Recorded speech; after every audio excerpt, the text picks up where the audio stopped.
وكفى والصلاة والسلام على سيد الأنبياء والمرسلين أما بعد فأعوذ بالله السميع العليم من الشيطان الرجيم بسم الله الرحمن الرحيم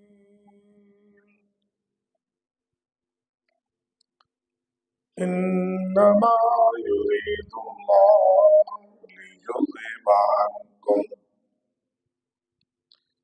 ليذهب عنكم الرجس أهل البيت ويطهركم تطهيرا آمنت بالله صدق الله مولانا العظيم إن الله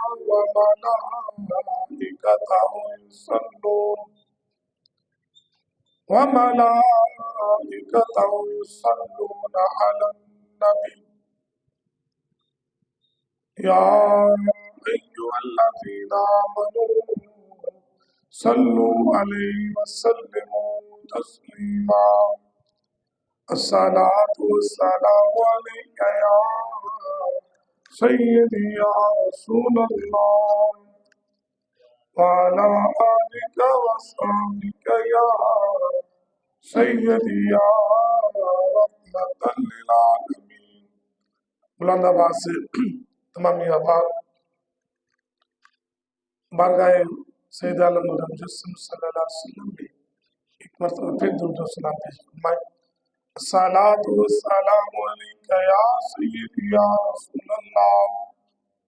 وعلی آلک وصحبک یا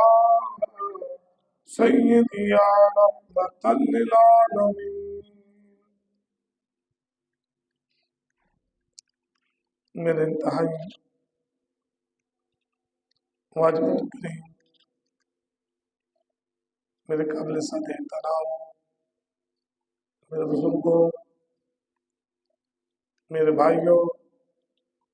نوجوان ساتھیوں، عزیز بچوں، جملہ سامعین، خواتین و حضرات، آج اس سال کے ماہ رمضان المبارک کا دوسرا جمعۃ المبارک ہے اور اس سال کے رمضان کا دوسرا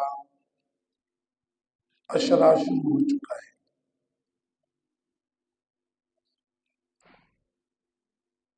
میں آپ سب کو آج کے دن جمعۃ المبارک کی مبارکباد پیش کرتا ہوں، اس دعا کے ساتھ کہ اللہ سبحانہ تعالیٰ ہمیں ایمان کے استحکام کے ساتھ، عقیدہ کے استحکام کے ساتھ یہ ماہ مقدسہ اور اس کے صبح و شام اللہ سبحانہ تعالیٰ ہماری زندگی میں بارہا عطا فرمائے اور اللہ اس کے فیض و برکات سے ہمیں مستفیض ہونے کی توفیق عطا فرمائے۔ خوش بخت ہیں وہ لوگ جنہیں جہانوں کا رب اپنے محبوب علیہ السلام کے طفیل زندگی میں یہ ماہ سیام عطا کرتا ہے اور پھر اس کا ادب و احترام بھی عطا کرتا ہے اور اس کے روزے رکھنے کی بھی توفیق سعید عطا کرتا ہے اور اس میں راتوں کو قیام بصورت نماز تراویح کو بھی ادا کرنے کی اللہ سبحانہ تعالیٰ توفیق عطا فرماتا ہے۔ خوش بخت ہے وہ لوگ جن کو یہ توفیق ملتی ہے۔ برادر مکرم، یہ جو اشرا چل رہا ہے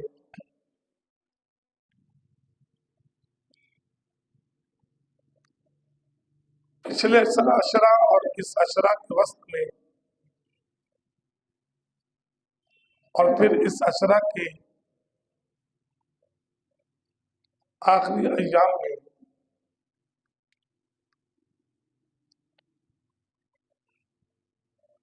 نبی کریم خاتم النبیین، تاجدار ختم نبوت، سید المرسلین، خاتم النبیین، کریم لجپال صلی اللہ علیہ وسلم کی دو عظیم طیب و طاہر ازواج مطہرات، ان کا یوم وصال ہمیں ان کی سیرت، ان کی عظمت، ان کی شان کا درس دیتا ہے۔ تو میں چاہتا ہوں کہ ان دو امہات المومنین کی نسبت سے دیگر امہات المومنین کے بارے میں بھی کچھ معروضات عرض کروں کہ ان کی سیرت، ان کا کردار امت محمدیہ صلی اللہ علیہ وسلم کی ماں، بہن، بیٹی اور بیوی کے اعتبار سے کیسا مثالی کردار ہے، اور اس کردار میں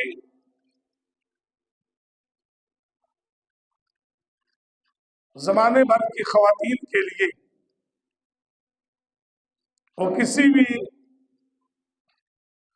رشتہ سے اپنی زندگی گزار رہی ہوں،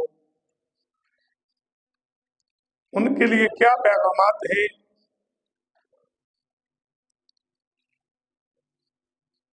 انہوں نے ماں کے روپ میں، بیٹی کے روپ میں، بہن کے روپ میں، زوجہ کے روپ میں اپنی بیٹیوں کو کیا سبق پڑھایا، کیا تاریخ چھوڑی، کیا سیرت چھوڑی ہے، اس پر چند معروضات قرآن و حدیث کی روشنی میں آپ کے گوش گزار کرنا چاہتا ہوں۔ دعا کہ اللہ سبحانہ تعالیٰ نبی کریم علیہ السلام کی زوجۃ الاولیٰ سیدہ طیبہ طاہرہ سیدہ خدیجہ الکبریٰ سلام اللہ علیہا اور سیدہ طیبہ طاہرہ حمیرہ عابدہ زاہدہ فقیہہ محدثہ اما جی عائشہ الصدیقہ سلام اللہ علیہا، ان دونوں کے تصدق سے اللہ سبحانہ تعالیٰ قرآن و حدیث کی روشنی میں ہمیں حق سچ کہنے کی، سننے کی، سنانے کی، ہم سب کو عمل کرنے کی توفیق عطا فرمائے۔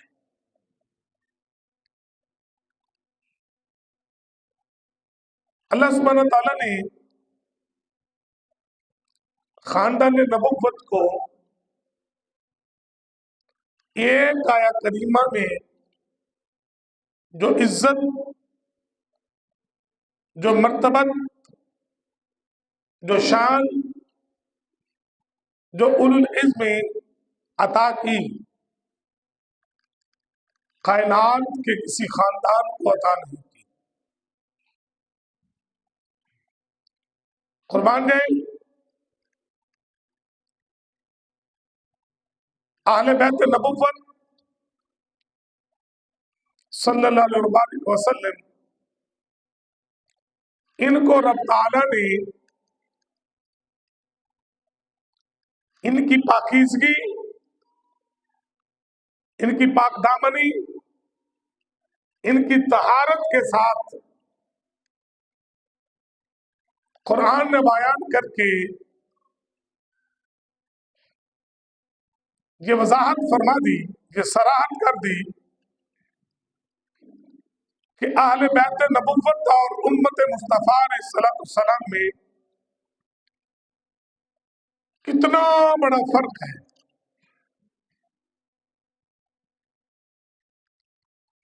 امت کو حکم دیا کہ اے امت، ہر اس عمل سے بچنا جو تمہارے دامن کو گناہگار کر دے، تمہارے اعمال صالحہ کے دامن کو غلیظ کر دے۔ اے امتی، ہر اس قبیح عمل سے بچنا ہے، مگر اللہ سبحانہ تعالیٰ نے یہ اعلان کر کے انما یرید اللہ لیذہب عنکم الرجس اہل البیت ویطہرکم تطہیرا، یہ اعلان طہارت اور طہارت اہل بیت کر کے یہ فرق بتا دیا کہ جو میرے مصطفیٰ علیہ السلام کی امت ہے، انہیں درس دیا کہ وہ ہر قبیح عمل سے بچے کہ جس کے سبب سے وہ گناہگار گنے جائیں، ان کا دامن گناہ آلود ہو جائے، اور اہل بیت کی طہارت کا اعلان کر کے یہ بتا دیا کہ امت گناہ سے بچے، اور گناہ کو کہہ دیا ان پاک لوگوں کے قریب تک نہ پھٹکنا، چونکہ وہ امتی ہے، یہ اہل بیت مصطفیٰ علیہ السلام ہے۔ نبی کریم علیہ السلام کی اہل بیت کی طہارت کا اعلان کر کے اللہ سبحانہ تعالیٰ نے امت اور اہل بیت کا بہت بڑا فرق واضح کر دیا۔ اور جب ہم عطرت نبوی صلی اللہ علیہ وسلم اہل بیت مصطفیٰ علیہ السلام کی بات کرتے ہیں تو پھر ہمیں یہ غور و خوض کرنے کی ضرورت ہے کہ اہل بیت کا معنی و مفہوم کیا بتاتا ہے، اور اہل بیت میں کون شامل ہے، عطرت میں کون شامل ہے۔ تو فرمایا میرے کریم آقا علیہ السلام نے شرح معانی الاثار تحابی شریف کے اندر علامہ تحابی رحمۃ اللہ تعالی علیہ حدیث کوٹ کرتے ہیں کہ نبی کریم علیہ السلام کے حدیث کا مفہوم ہے، آپ نے فرمایا میری عطرت، میری اہل بیت 5 نفوس سے ہوگی۔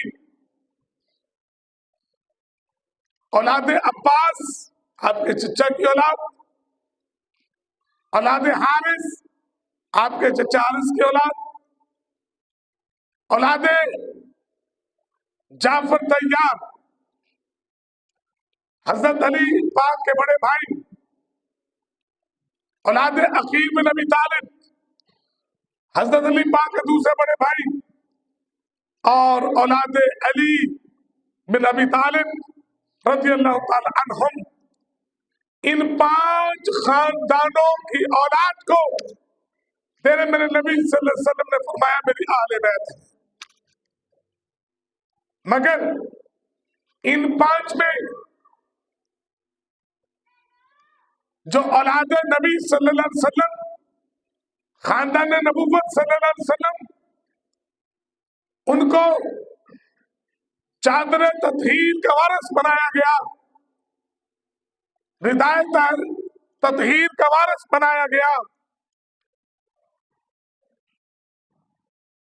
اب بعد اہل البیت گھر والے کہا گیا. اب جب گھر والے کہا گیا, کچھ احباب کو صاحب ہوا, انہوں نے سمجھ لیا کہ شاید اہل بیت میں صرف بیٹیاں ہوتی ہیں, گھر والوں میں صرف بیٹیاں ہوتی ہیں. یاد رکھیے, بیٹیاں ہی اہل بیت نہیں, بلکہ اہل بیت میں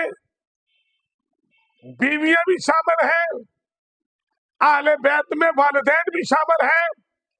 اور اہل بیت میں بیٹے بیٹیاں بھی شامل ہوتے ہیں. جب گھر والوں کی بات کی گئی کہ نبی کے گھر والے, جب گھر والے کہا گیا تو میرے آقا علیہ الصلوۃ والسلام کے گھر میں جو نفوس موجود ہیں وہ میرے آقا کے گھر والے ہیں. اگر اہل بیت داماد رسول ہو سکتا ہے تو میرے نبی کی بیویاں بھی اہل بیت ہو سکتی ہیں. حضرت علی پاک اگرچہ خاندان بنی ہاشم سے تعلق, مگر داماد رسول ہونے کی وجہ سے ان کی اولاد کو میرے مصطفیٰ علیہ السلام نے اپنی اولاد قرار دیا. اگر ایک بیٹی کی نسبت سے ایک داماد اہل بیت ہے تو دوسری 3 بیٹیوں کی نسبت سے دوسرے 2 جو داماد ہیں وہ بھی اہل بیت ہیں.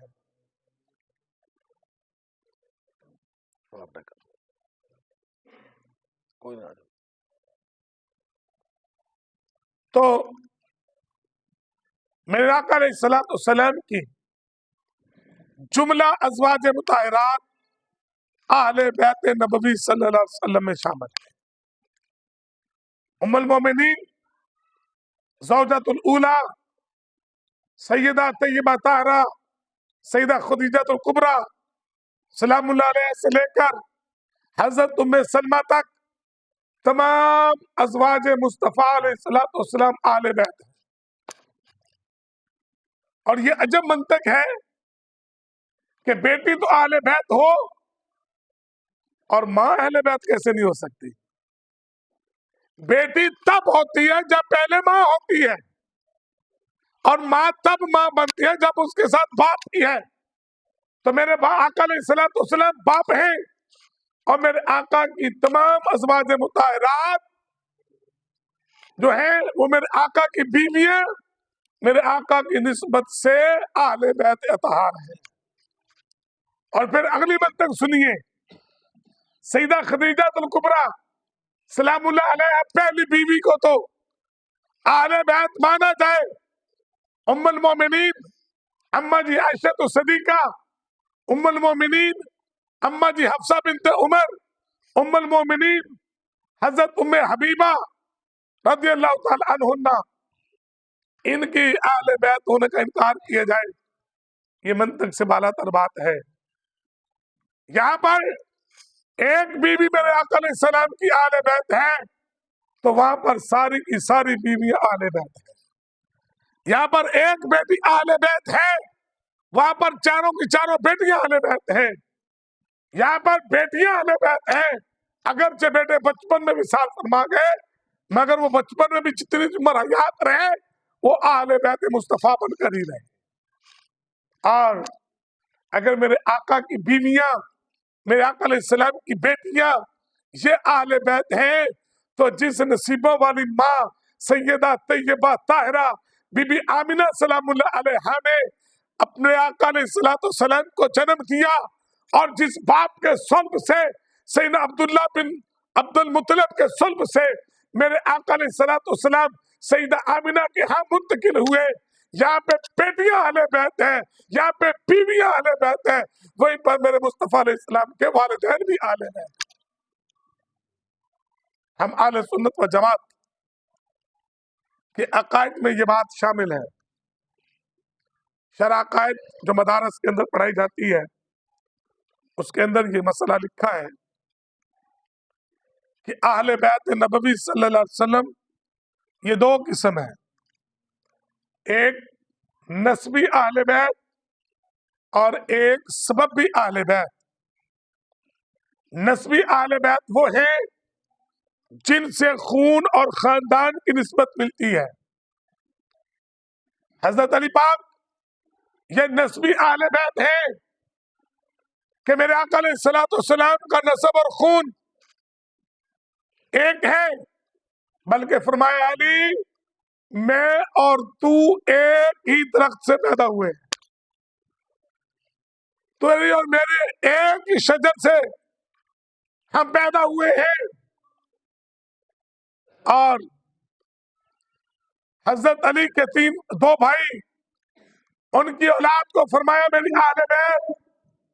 اپنے دو چچاؤں کی اولاد کو فرمایا میری اہل بیت. یہ خاندان نبوت نسبی اہل بیت ہے. اور دوسری قسم سببی اہل بیت، یہ ہمارے عقائد اہل سنت میں ہے کہ اہل بیت کی دو قسم، نسبی اہل بیت اور سببی اہل بیت. سببی اہل بیت وہ ہے کہ جن کو اہل بیت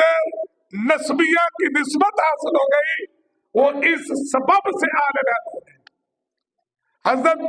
عثمان بن عفان رضی اللہ تعالی عنہ آپ خاندان بنی ہاشم سے نہیں، بنی امیہ سے ہیں، مگر ان کے حرم میں، ان کے نکاح میں میرے نبی کی دو بیٹیاں جن کے بعد دیگرے، حضرت رقیہ سلام اللہ علیہا، حضرت ام کلثوم رضی اللہ تعالی عنہا، یہ دو ازواج مطہرات حضرت عثمان غنی کی میرے نبی کی بیٹیاں ہیں. ان کی نسبت سے ان کو ذوالنورین کہا جاتا ہے. اور وہ دونوں ان کے نکاح میں یک کے بعد دیگرے آئی، اس اعتبار سے کہ ان کو میرے نبی کی بیٹیوں کی نسبت مل گئی، تو حضرت عثمان غنی سببی اہل بیت میں شامل ہیں. اور حضرت عمر فاروق رضی اللہ تعالی عنہ یہ بھی سببی اہل بیت ہیں. ان کے نکاح میں میرے علی پاک رضی اللہ تعالی عنہ کی بڑی بیٹی حضرت ام کلثوم رضی اللہ تعالی عنہا، یہ حضرت عمر فاروق کے نکاح میں تھی. اور جب حضرت عمر پاک کی شہادت ہوئی اس وقت یہ ان کے نکاح میں تھی، اور ان کی شہادت کی عدت حضرت ام کلثوم نے مولا علی کے گھر میں آ کر پوری کی ہے. آئیے دلیل سنیں. امام محمد جعفر صادق رضی اللہ تعالی عنہ، آپ سے پوچھا گیا کہ یا امام، عورت جب بیوہ ہو جائے تو وہ عدت اپنے باپ کے گھر گزارے یا اپنے شوہر کے گھر گزارے؟ تو حضرت امام محمد جعفر صادق رضی اللہ تعالی عنہ، ہمارے امام ابو حنیفہ کے استاذ مولا حسین پاک کے پڑوتے، سرکار زین العابدین کے پوتے، حضرت علی پاک، حضرت ابوبکر صدیق کے دو رشتوں سے نواسے حضرت امام محمد جعفر صادق رضی اللہ عنہ فرماتے ہیں عورت بیوہ ہو جائے تو وہ عدت اپنے شوہر کے گھر بھی پوری کر سکتی ہے، اپنے باپ کے گھر بھی پوری کر سکتی ہے. فقیہ جب کوئی فتویٰ دیتا ہے اس کا اصول ہے اس کی کوئی دلیل دیتا ہے. امام پاک نے، امام محمد جعفر صادق رضی اللہ تعالی عنہ نے جب یہ مسئلہ کہا